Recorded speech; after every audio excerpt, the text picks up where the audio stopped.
Bonjour et bienvenue dans ce numéro 48 de ma revue d'activité parlementaire.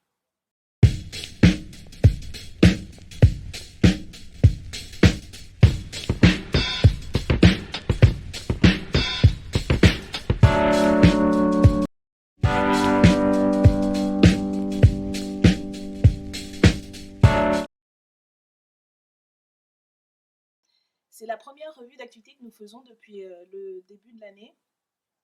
Et il faut dire que cette année commence sous des auspices assez sombres, parce que nous sommes encore en état d'urgence sanitaire permanent depuis bientôt un an, et parce que aujourd'hui, le gouvernement ne fait rien pour donner une perspective de sortie de crise. Ce n'est pas une fatalité ce qui se passe. Bien sûr que l'épidémie, le virus, n'était pas quelque chose de prévisible, quoique on pourrait penser qu'il y a eu d'autres alertes sanitaires de ce type, et on sait aujourd'hui quelles sont les origines humaine de cette propagation des virus entre les élevages concentrationnaires d'animaux et puis la transmission aux êtres humains. Donc ça fait partie d'une réflexion plus globale sur justement le fonctionnement aujourd'hui économique de la production qui propage des virus. Mais même au-delà, au bout d'un an de crise sanitaire, il est absolument intolérable et inacceptable que nous ayons un gouvernement qui continue à naviguer à vue, parce que c'est ce qui se passe. Aujourd'hui, on ne sait pas quand on sortira du couvre-feu, et on voit ici et là le gouvernement continuer à tâtonner, alors qu'il y a des alternatives aujourd'hui à cet état d'entre-deux, de restriction permanente des libertés, qui a un impact sanitaire, économique, social, mais aussi psychologique. Nous sommes dans une des premières puissances mondiales, économiques mondiales, et on voit des étudiants et des étudiantes faire des queues sur des centaines de mètres pour pouvoir avoir de l'aide alimentaire. Tout cela n'est pas une fatalité, je le redis. Et ce n'est pas que la France Insoumise qui le dit, c'est par exemple l'Institut Lowy, qui est un groupe de réflexion plutôt conservateur d'ailleurs en Australie, et qui a fait une étude sur 98 pays pour savoir comment est-ce que était gérée la crise sanitaire, les réponses gouvernementales à la crise sanitaire. Et sur 98 pays, la France est 73e. C'est dire s'il y a une marge de manœuvre sur comment on met en œuvre des politiques de santé, la question notamment des tests, des vaccins qui est étudiée, et puis comment on répond à la situation et la crise sociale, économique que connaît aujourd'hui nombre de pays, mais que certains gouvernements, en tout cas, gèrent bien mieux que le gouvernement en France.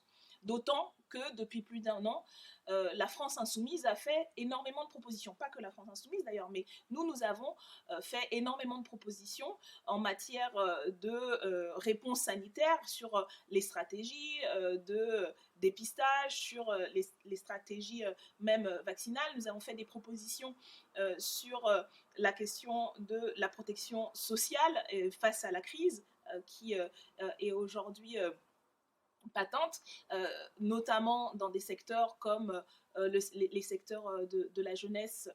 Il y a un an, nous avions déjà alerté sur ce sujet, mais aussi sur la question de la culture et de manière générale sur l'ensemble du champ économique. Nous avions fait des propositions pour un déconfinement économique, et puis aussi pour une relance qui ne serait pas la relance du monde d'avant, mais une véritable relance dans le sens d'une bifurcation écologique et solidaire en termes économiques, pour faire face à la détresse actuelle, mais aussi pour préparer et adapter la société aux futures crises dont nous savons qu'elles vont arriver, mais pour lesquelles aujourd'hui le gouvernement n'est absolument pas conscient de la nécessité en fait, de changer la manière dont fonctionne, la manière dont on produit, et uniquement en fait en train d'essayer d'attendre que ça passe et de pouvoir recommencer comme avant. Et on voit bien là que cette incapacité de la Macronie, qui a son logiciel néolibéral pour lequel en fait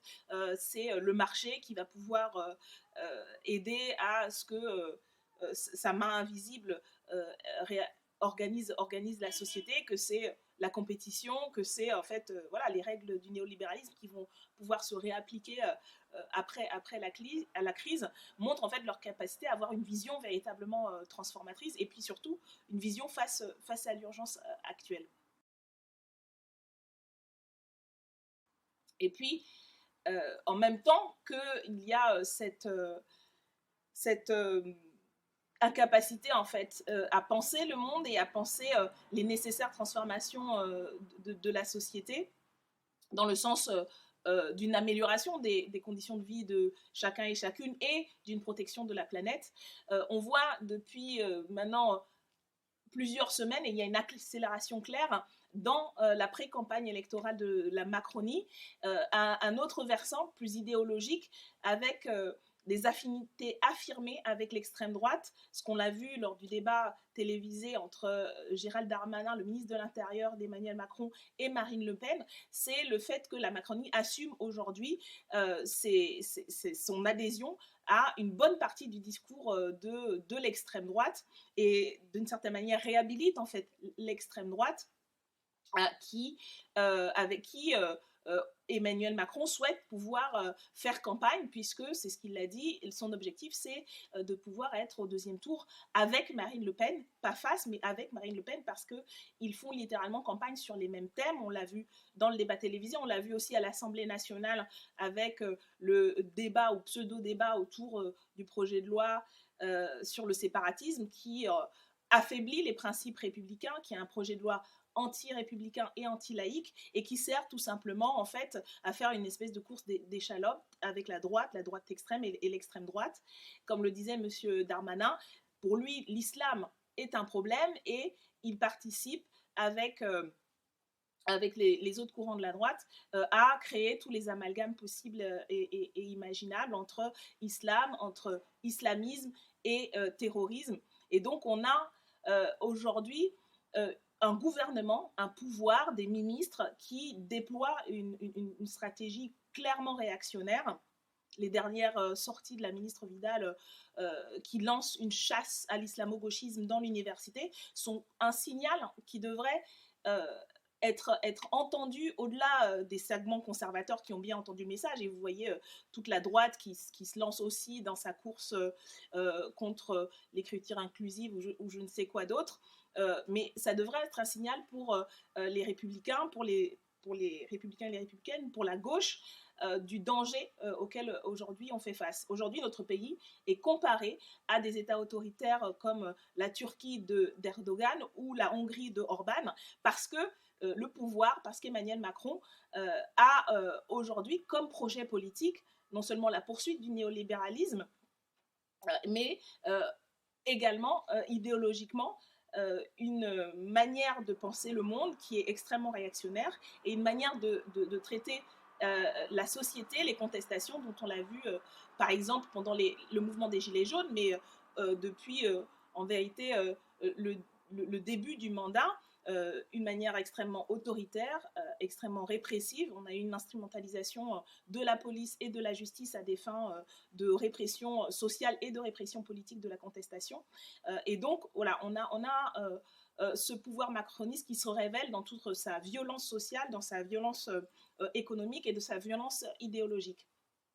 Et donc face à ça, face à ce danger, parce que je crois que c'est un danger qui pèse non seulement dans les têtes, dans les esprits, mais qui a aussi des conséquences catastrophiques en fait dans la vie quotidienne. Leur incurie à faire face à la pandémie, on voit l'état des hôpitaux, on le voit aussi dans la misère sociale, économique qui se répand, et puis on le voit dans la violence idéologique des attaques xénophobes, islamophobes.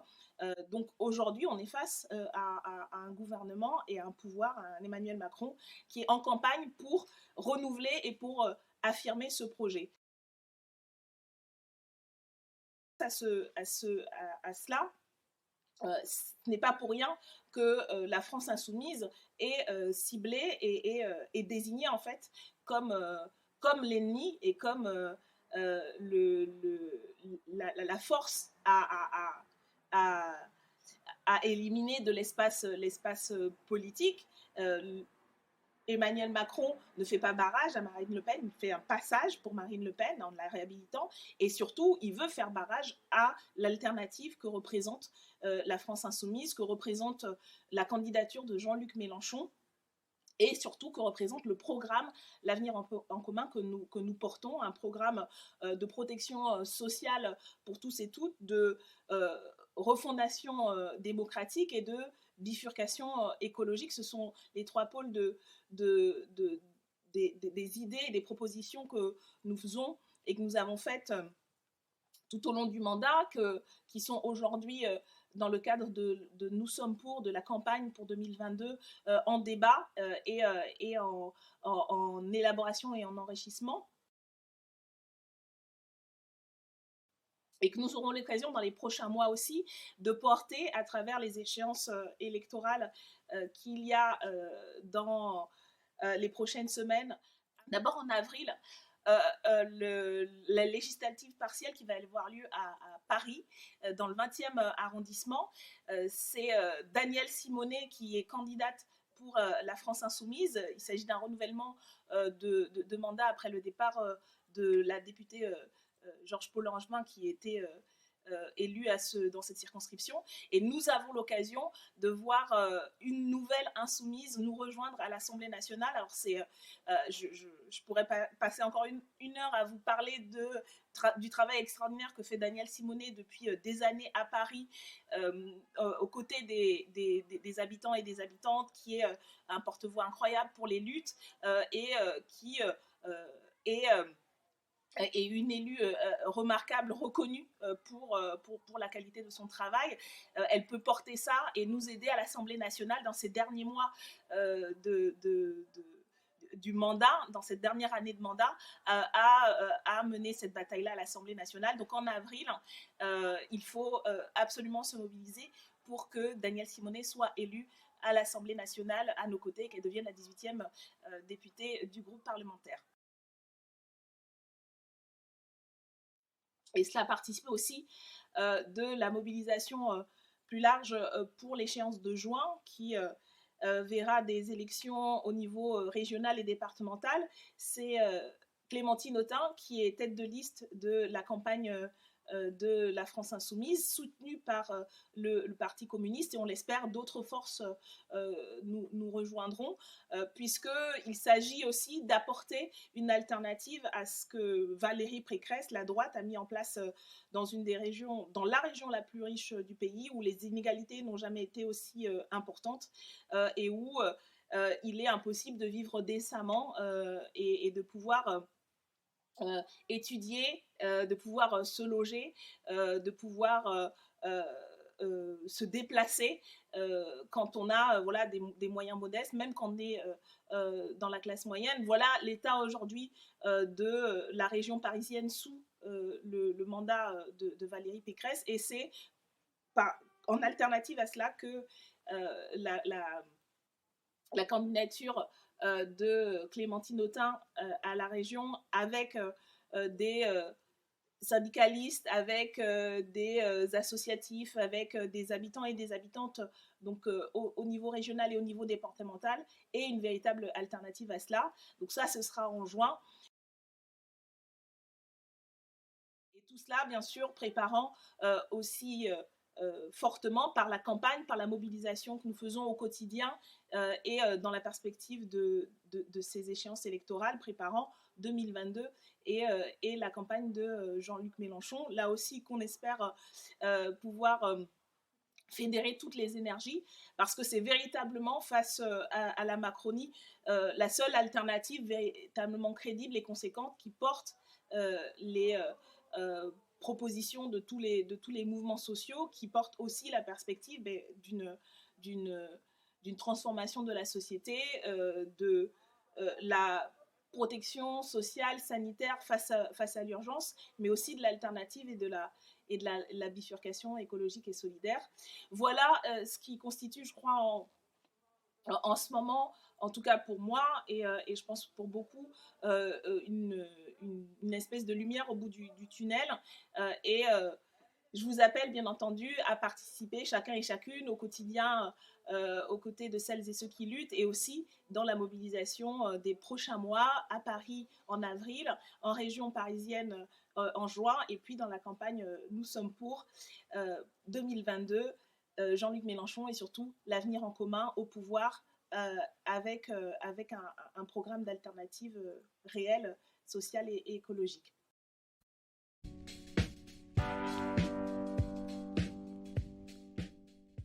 Bonjour à toutes et à tous, je suis Raphaël Bonneau, je suis le nouveau collaborateur parlementaire de Daniel Obono en charge des travaux de la commission des lois. Donc je vous parlerai tous les mois des différents textes que nous avons étudiés ou adoptés. Cette semaine, je vais vous parler du Code de justice des mineurs, qui est le texte qui a été adopté par l'Assemblée nationale selon une procédure assez particulière. Et je vais vous parler aussi du fond de ce texte qui est plutôt critiquable.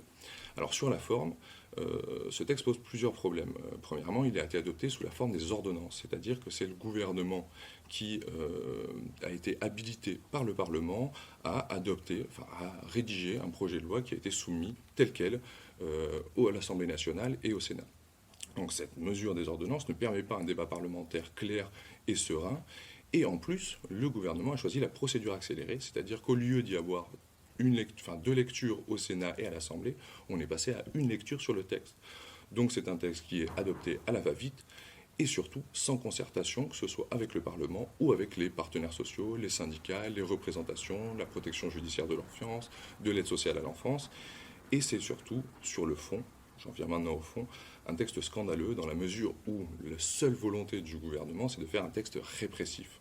Nous nous battons depuis des années à la France Insoumise pour l'élaboration d'un code de l'enfance qui prenne à la fois l'enfant dans toute sa complexité, c'est-à-dire que pour nous, il n'y a pas d'enfants délinquants, il y a des enfants en danger, et il faut donc les protéger avant de les réprimer. Or, ce texte proposé par le gouvernement est purement répressif. Le but étant d'ailleurs de rompre avec les grands principes de l'ordonnance de 1945 qui faisait que de la justice des mineurs une justice spéciale, c'est-à-dire qu'on considère que par principe, l'enfant n'est pas responsable de ses actes pénalement et donc doit d'abord faire l'objet de mesures éducatives.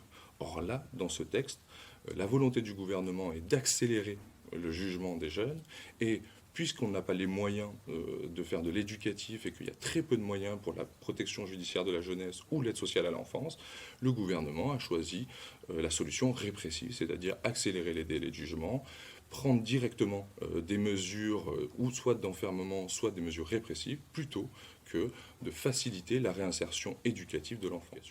C'est pourquoi nous y sommes opposés.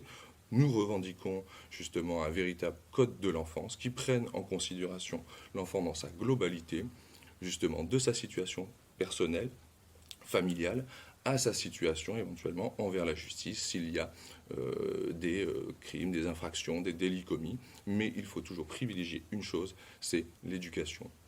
Parce qu'on l'a bien vu, 85% des enfants qui sont suivis par un éducateur et par un juge pour enfants ne récidivent pas à la majorité. Il est donc temps quand nous serons au pouvoir en tout cas, d'abroger ce texte pour faire un texte beaucoup plus global et qui prenne en considération et qui mette surtout la primeur sur l'intérêt supérieur de l'enfant comme l'impose la Convention des Nations Unies sur les droits de l'enfant de 1989 que le gouvernement va sûrement violer avec ce texte car il ne prend pas en compte cet impératif prioritaire.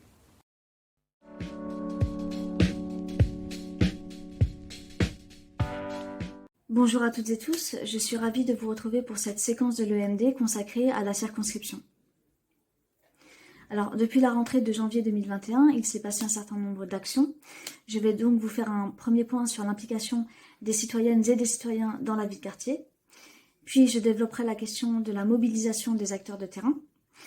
Ensuite, je vais vous faire une présentation de plusieurs actions associatives très fortes dans la circo. Et enfin, je vais vous faire un zoom sur des initiatives citoyennes. Au niveau de l'analyse de la vie de quartier, on constate une certaine implication des citoyennes et des citoyens dans les projets de vie de quartier, et notamment à travers le projet du budget participatif. Il s'agit d'un projet auquel les Parisiennes et les Parisiens ont la possibilité de participer. Et en fait, chacun a, sur la période du 4 février au 28 février 2021, la possibilité de déposer un projet, une idée, plusieurs idées à concrétiser au niveau du quartier. Et ces projets sont à déposer sur la plateforme en ligne du budget participatif. Ce type de projet est très intéressant car il permet de mobiliser les habitants dans les projets de vie en collectivité. Sur un autre plan, et non des moindres, au niveau de l'aide alimentaire qui est véritablement essentielle en cette période notamment, beaucoup d'associations se mobilisent sans relâche sur le terrain. Et parmi ces associations, il y a notamment la table ouverte présidée par Rachid Harar. Vous pouvez d'ailleurs retrouver un reportage réalisé par Catherine Cross et Sylvie Dubo, qui sont bénévoles à la Goutte d'Or et vous, et qui ont réalisé un très beau reportage sur les actions de la table ouverte, qui s'investit quotidiennement auprès des habitants du quartier à travers la préparation et la distribution de repas chauds au quotidien. Au niveau de l'entraide et de la solidarité dans le quartier, il y a également l'association La Ressourcerie Le Poulpe, qui est également très active dans la Circo, notamment par ses actions de préparation quotidienne à la Ressourcerie Le Poulpe, de repas tous les jours, et qui distribue également des produits de première nécessité ainsi que des vêtements pour les personnes qui en ont besoin. Pendant ce temps, on continue à réaliser, dans le cadre de l'équipe parlementaire, les collectes de solidarité alimentaire qui sont faites à l'initiative de Daniel Obono au local parlementaire, et cela pour participer de la solidarité et de l'entraide dans la Circo. Comme toujours, les denrées récoltées sont redistribuées aux associations de la Circo.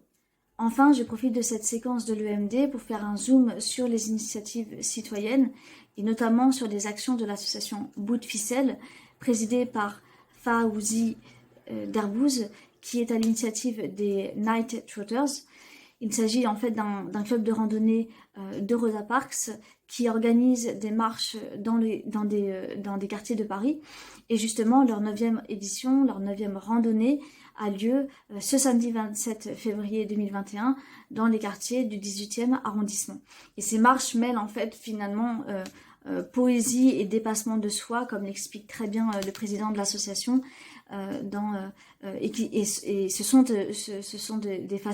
une façon très originale en fait de sillonner et de porter un autre regard, un regard différent sur les quartiers de Paris et justement là du 18e arrondissement. Il est possible de s'inscrire à ces marches en contactant le fondateur de l'association par téléphone ou par mail à l'adresse fauzi.derbouze@gmail.com. Voilà, j'espère que cette séquence de l'EMD vous aura plu et je vous dis à bientôt. Bonjour à toutes et à tous, bienvenue à nous dans ce nouvel EMD. Je vais vous parler de l'actualité des luttes. Parmi les nombreuses luttes que le cabinet a suivies ce mois-ci, je vais vous parler du soutien au cinéma La Clé. Alors Daniel Obono, Éric Coquerel, Michel Larive et Clémentine Autain se sont joints à Daniel Simonet qui est mobilisé depuis des semaines pour soutenir le cinéma La Clé dans le 5e arrondissement de Paris. C'est un cinéma qui est fermé depuis avril 2018 et qui a été occupé en septembre 2019 par le collectif Home Cinéma qui voulait éviter de laisser abandonner cette salle historique et qui a proposé du coup une programmation de films indépendants à prix libre. Voilà, tant qu'il y avait des cinémas. Et du coup, pendant le confinement, on s'est mis à proposer des projections, on a fait des projections sur les immeubles environnants, c'était super beau, pour donner un peu de rêve quand on était tous confinés. Voilà, c'était aussi le seul cinéma associatif de Paris, mais malheureusement, il risque d'être racheté par le groupe SOS, qui est proche d'En Marche, et qui est plus spécialisé, disons, dans la spéculation immobilière que dans le soutien de projets citoyens et participatifs. Bref, Anne Hidalgo aurait pu faire valoir le droit de préemption de la ville de Paris, c'est-à-dire le droit qu'a la ville de racheter la salle avant les privés, mais elle n'a pas fait. Voilà, du coup la mobilisation continue et vous avez dans la description des articles pour en savoir plus et des liens pour suivre cette belle mobilisation culturelle. Autre lutte très importante et emblématique en ce moment, c'est celle contre la fermeture du site de raffinerie de Total à Grand-Puy, en Seine-et-Marne. Donc Total, c'est un peu le spécialiste de reverser des dividendes à tour de bras, des milliards de dividendes encore cette année, en ayant des aides publiques, mais en licenciant massivement. Total, c'est aussi celui dont un des sites au Yémen était utilisé comme prison par les Émirats Arabes Unis, quand même. Voilà, là, c'est un site menacé de fermeture, 700 licenciements, sous couvert de réduction des énergies fossiles. Alors que pendant ce temps, Total continue à investir massivement dans les énergies fossiles. Voilà, la France Insoumise s'est rendue sur place, a envoyé de nombreux messages de soutien, dont Daniel Obono, et les travailleurs ont aussi reçu du soutien des organisations écolos comme Greenpeace ou Youth for Climate, là, qui ne se font pas du tout avoir par cette grosse tentative de greenwashing, quoi, c'est-à-dire faire semblant de faire de l'écolo sans en faire et en profiter du coup pour faire des coupes sur les travailleurs. Bref, donc total soutien aux raffineurs du Grand Puy, vous trouverez dans la description les cagnottes de soutien et des liens pour en savoir plus et pour suivre aussi cette mobilisation. Enfin, dimanche dernier s'est tenu devant l'Assemblée nationale un rassemblement pour l'ouverture de la PMA pour toutes et tous. Oui, en fait, pour rappel, l'ouverture aux couples de femmes et aux couples seuls de la procréation médicalement assistée est en débat depuis juillet 2019. Elle fait partie de la loi bioéthique, qui a déjà été discutée 2 fois par l'Assemblée nationale et par le Sénat. Il y a eu ensuite une commission mixte paritaire, donc avec des représentants des 2 chambres, qui n'ont pas réussi à trouver un accord. Pour cause, le Sénat avait juste viré l'ouverture de la PMA aux couples de femmes et aux femmes seules, donc plus aucun intérêt. Bref, elle va donc être discutée une 3e fois par l'Assemblée, en commission, par l'hémicycle, par le Sénat encore. Une dernière lecture de l'Assemblée, bref, enfin peut-être, qui sait, elle finira par être adoptée. C'est un des très rares textes à avoir eu autant de lectures et le seul qui en aura probablement 4 depuis le début de la législature. Daniel Obono a déposé une proposition de loi pour un accès universel à la procréation médicalement assistée, y compris à toutes les personnes trans qui pour le moment en sont exclues dans ce texte. Voilà, avec le député Bastien Lachaud, elle avait aussi déposé de nombreux amendements sur la loi proposée par le gouvernement pour que ce soit un droit réellement universel, pour la fin des mutilations des enfants intersexes, mais évidemment, tout a été rejeté par la majorité. Bref, plusieurs propositions du rapporteur Jean-Louis Touraine, qui est pourtant député de la majorité, aussi ont été rejetées. Bref, c'est pas gagné, mais vous le savez, ici, on lâche rien, donc à suivre. Voilà, c'est la fin de cette rubrique. Portez-vous bien, prenez soin de vous et à bientôt. Voilà pour ce numéro 48 de ma revue d'activité parlementaire avec bien sûr toute l'équipe qui a participé à réaliser cette revue. Si ça vous a plu, n'hésitez pas à mettre des pouces bleus, à diffuser la vidéo, à vous abonner à la chaîne YouTube. Et donc, je vous donne rendez-vous le mois prochain pour une nouvelle revue. Merci à tous et à toutes. Ne lâchez rien, on continue. Et à la fin, c'est nous qu'on va gagner.